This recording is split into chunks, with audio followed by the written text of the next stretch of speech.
Hello, YouTubers, friends, compatriots, bootlicker, shills, debt slaves, sirs, peasants, vassals. Did I say debt slaves? Yes, I did. I'm Useful Idiot. Welcome. And let's talk about these numbers. The fact that consumer spending may actually be closer to 35 to 40% of the GDP and not 67%, which is used for propaganda purposes. And this isn't going to be a big surprise to anyone, certainly anyone who watches this channel regularly, which is very few of you. Um, the fact is that the GDP numbers are done in a very screwy way, and of course, GDP numbers are cooked all over the world. And of course, in the Eurozone, we have drug dealing and prostitution being included in GDP numbers, and then we find out in China that, of course, all their numbers are cooked. And then the guy that even was head of GDP in China was recently arrested for bribery. So, and just the general theme that numbers that come from corporations and banks and governments are all very, very suspect. And of course, why would this figure be any different? This encouragement to go out and spend as part of the GDP, and somehow this reflects how strong the economy in the United States or anywhere else is a pretty tenuous statement and argument. But what's interesting is this new article that's come out, or it's a week or so old now, but Mike Shedlock, better known as Mish, and it also involves some charts that were posted by Zero Hedge, so the usual good sources for this material.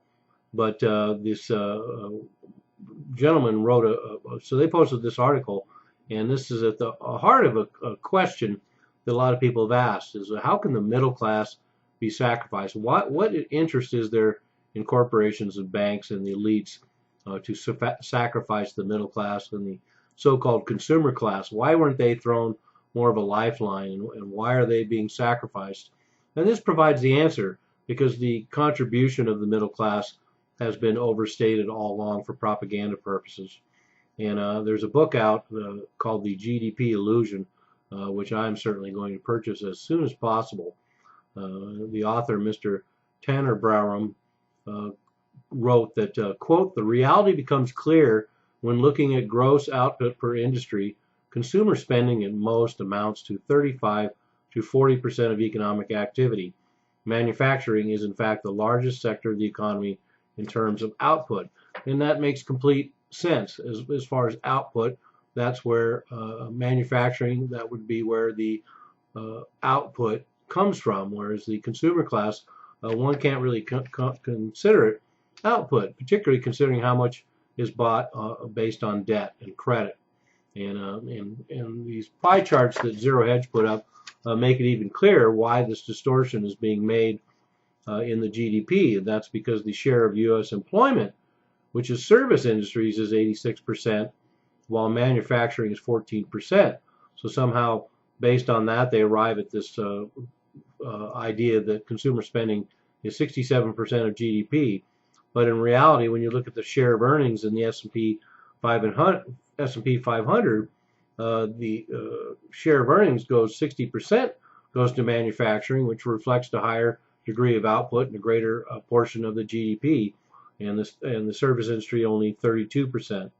And they only need the middle class and the so-called consumer class for debt and fees on debt.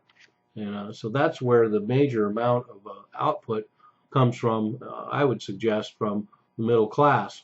And Mitch points out some great examples of, some other voodoo at which they arrive at these numbers in GDP, and what another bizarro world, la la land that exists in the financial world, and certainly coming up with all these numbers, which are all used for propaganda purposes. And I keep referring to propaganda purposes in this situation. Of course, it's to perpetrate the government narrative of the economics situation and the economic strength of the United States and the strength of the foundation.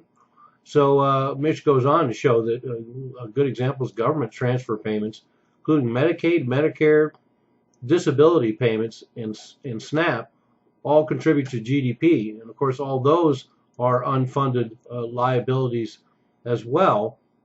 And so the fact that they go into the GDP is just more smoke and mirrors. Nothing is produced, nothing is funded. The national debt rises, and that debt adds to the GDP.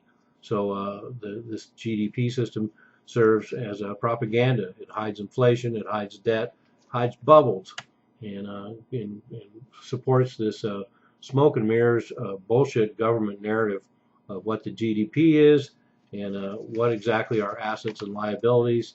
And then, of course, the bottom line, this whole lie about how much consumer spending contributes to GDP. So there's your answer, everyone, to why the elites and the banks and the corporations and the economic system is going to move more towards technology and information, bureaucracy, government, and the financialization of the world, where nothing is produced and massive wealth is created, and then these huge transfers of wealth, and all this contributes to one of the ongoing greatest transfers of wealth in history. And what better way to pop another bubble than shooting down this illusion that consumer spending is 70% of GDP. In fact, now that I think about it, it sounds more ludicrous than ever. I'm a useful idiot. Don't you be one too.